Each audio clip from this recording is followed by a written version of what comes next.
Kumusta sa lahat? Maligayang pagdating sa aking channel. Muli akong kasama mo sa isang magandang video tungkol sa Ken Yaman at Ozgay Girl. Bago lumipat sa aking video, huwag kalimutang mag-subscribe sa aking channel, i-like at ibahagi ang aking video.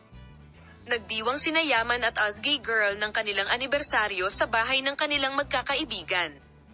Bilang isang espesyal na sandali ng araw, nagsama-sama sina Ozgay Girl at Ken Yaman upang bigyang diin ang kakaibang relasyon ng mag-asawa.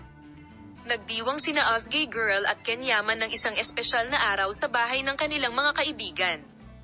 Ito ay isang espesyal na partido kung saan ibinahagi ng dalawa ang kanilang mga pag-uusap, mga photoshoot at mga espesyal na alaala upang ipagdiwang ang natitirang bahagi ng araw, kung saan nasiyahan sina Ozgay Girl at Ken Yaman na dumalo sa mga espesyal na pagdiriwang na ginanap sa bahay ng kanilang mga kaibigan. Kabilang sa kanyang mga bisita ang malalapit na kaibigan pati na rin ang mga kilalang tao. Ang mag-asawang Ozer Party ay kumuha ng mga larawan ng magkasama at ni-record ang mga ito sa mga video na kinunan ng kanilang mga kaibigan. Ang punto kung saan ibinahagi nina Ozgay Girl at Ken Yaman ang kanilang napaka-espesyal na mga sandali sa party na ginanap sa bahay ng kanilang mga kaibigan upang maakit ang atensyon sa relasyon ng mag-asawa.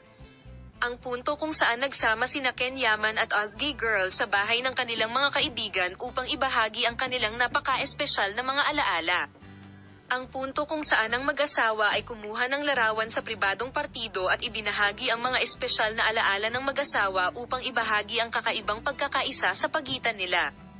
Salamat sa lahat sa panonood ng aking video kung saan ito gumagana. Bye-bye!